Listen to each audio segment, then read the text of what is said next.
अवधूत चिंतन श्री गुरुदेव दत्त. श्री स्वामी समर्थ.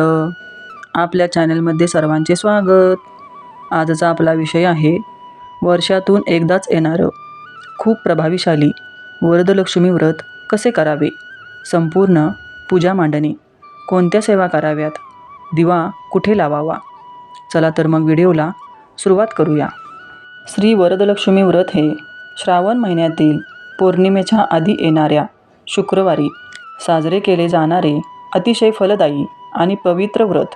हे व्रत प्रामुख्याने सुवासिनी महिला आपल्या कुटुंबाच्या सुखसमृद्धी, आरोग्य आणि अखंड सौभाग्यासाठी करतात.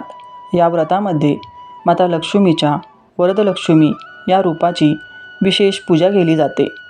व्रताचे महत्त्व थोडक्यात जाणून घेऊया. अष्टलक्ष्मीची 8 प्रकारच्या लक्ष्मी पूजा केल्याने जे फळ मिळते ते एकट्या वरदलक्ष्मीची पूजा केल्याने प्राप्त होते. हे व्रत केल्याने घरातील दारिद्र्य दूर होऊन धनधान्य आणि समृद्धीची प्राप्ती होते.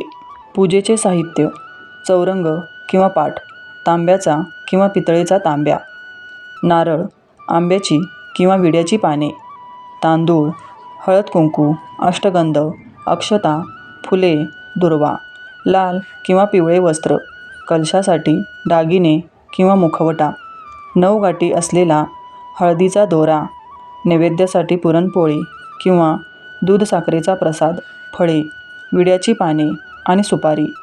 सकाळी लवकर उठून स्नान करून स्वच्छ वस्त्रे परिधान करावीत.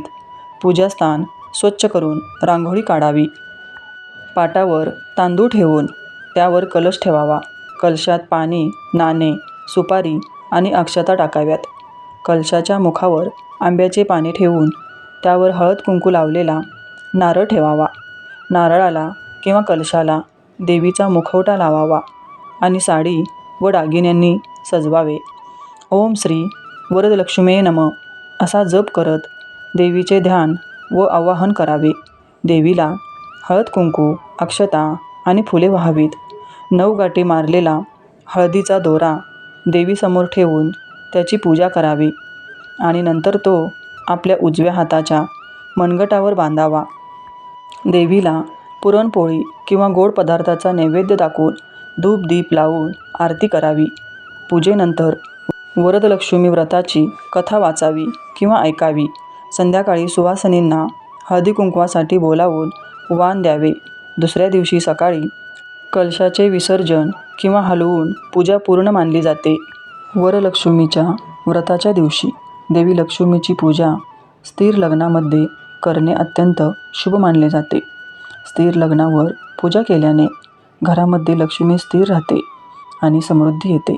वरदलक्ष्मी व्रत शुक्रवार 28 ऑगस्ट 2026 रोजी आणि या दिवशीचा शुभ मुहूर्त: सकाळचा शुभ मुहूर्त सकाळी 6:23 ते सकाळी 7:48 दुपारचा शुभ मुहूर्त 12:06 ते दुपारी 2:20 संध्याकाळचा शुभ मुहूर्त सायंकाळी 6:16 पासून ते रात्री 7:52 मध्यरात्रीचा शुभ मुहूर्त रात्री 11:10 ते मध्यरात्री 1:10 यापैकी कोणत्या वेळेत पूजा करावी?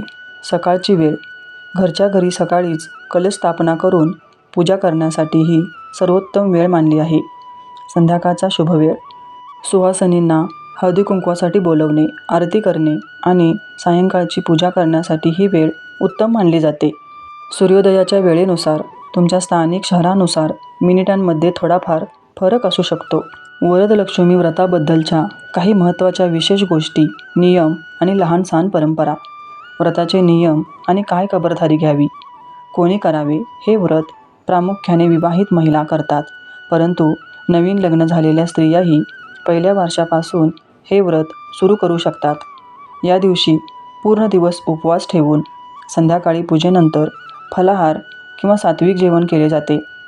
आरोग्यविषयक समस्या असल्यास अर्धा दिवस उपवास करून दूध फळे घेता येतात. पूजेच्या दिवशी घरात सुतक किंवा विटाळ असल्यास त्या शुक्रवारी पूजा करू नये. त्याऐवजी पुढील शुक्रवारी किंवा पुढच्या वर्षी हे व्रत करावे. पूजेत वापरल्या जाणाऱ्या 9 गाठीच्या दोऱ्याला खूप महत्त्व आहे. हे 9 धागे देवीच्या 9 रूपाचे प्रतीक मानले जाते. पूजा संपल्यानंतर हा दोरा उजव्या हातावर बांधल्याने घरातील नकारात्मक ऊर्जा दूर होते आणि आरोग्याचे रक्षण होते. संध्याकाळी पूजेनंतर किमान 7, 5 किंवा 11 सुवासिनींना घरी बोलावून हळदी-कुंकू लावणे, वाण म्हणून फळे, ब्लाऊज पीस, विड्याचे पाने, सुपारी आणि सोबत गोड प्रसाद द्यावा. शनिवारी सकाळी स्नान उरकून देवीला पुन्हा नमस्कार करावा आणि पूजा साहित्याला स्पर्श करून कलश किंचित हलवावा. याला विसर्जन मानले जाते. कलशातील पाणी संपूर्ण घरात शिंपडावे. यामुळे घरातील वास्तुदोष दूर होतो. उरलेले पाणी झाडांना टाकावे. कलशावरील नारळ प्रसादाच्या रूपात वापरून त्याचा गोड पदार्थ बनवावा. वरदलक्ष्मी व्रताची कथा. ही कथा भगवान शिवाने माता पार्वतीला सांगितली होती. मगध देशात कुंडिनपूर नावाचे एक सुंदर नगर होते. तेथे चारुमती नावाची एक अत्यंत सुसंस्कृत, प्रतिवता आणि धर्मनिष्ठ स्त्री राहत होती. ती आपल्या सासूसासऱ्यांची आणि पतीची मनापासून सेवा करत असे. तिच्या भक्तीवर आणि चांगल्या वर्तनावर प्रसन्न होऊन एका रात्री देवी वरदलक्ष्मी तिच्या स्वप्नात आली. देवीने तिला सांगितले, हे चारुमती, मी वरदलक्ष्मी आहे. श्रावण महिन्यातील पौर्णिमेआधी येणाऱ्या शुक्रवारी माझी पूजा कर. मी तुझ्या सर्व मनोकामना पूर्ण करेन आणि तुला अखंड सौभाग्य व समृद्धी देईन. दुसऱ्या दिवशी सकाळी चारुमतीने हे स्वप्न आपल्या पतीला आणि सासूसासऱ्यांना सांगितले. सर्वांनी तिला हे व्रत करण्याची आज्ञा आणि संमती दिली. नगरातील इतर स्त्रियांना जेव्हा याबद्दल समजले तेव्हा त्याही चारुमतीसोबत हे व्रत करण्यासाठी एकत्र आल्या. श्रावणातील त्या शुक्रवारी सर्वांनी विधिवत कलश स्थापना केली. 9 गाठीचा धागा बांधून वरदलक्ष्मी देवीची पूजा केली आणि प्रदक्षिणा घातल्या. पूजा पूर्ण होताच एक चमत्कार झाला. सर्व स्त्रियांच्या अंगावर सुंदर सोन्याचे दागिने प्रकट झाले आणि त्यांची घरे धनधान्याने भरून गेली.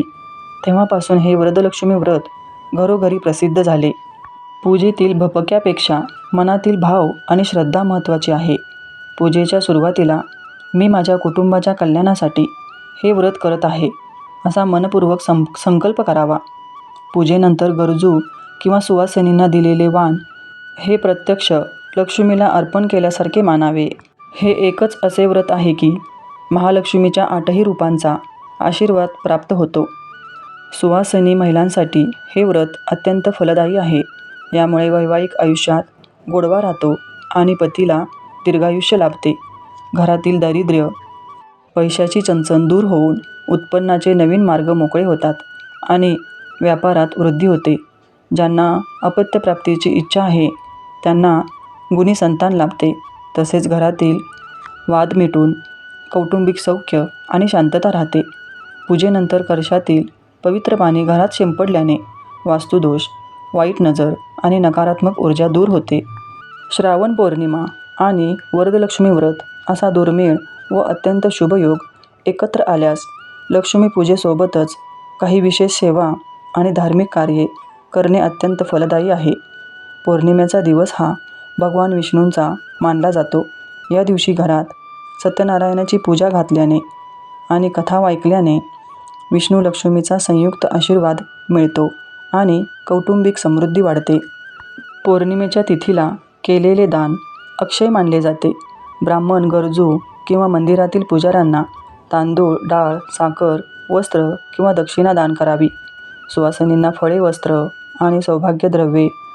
तर पौर्णिमेला चंद्राला अर्घ्य देण्याचा खूप महत्त्व आहे.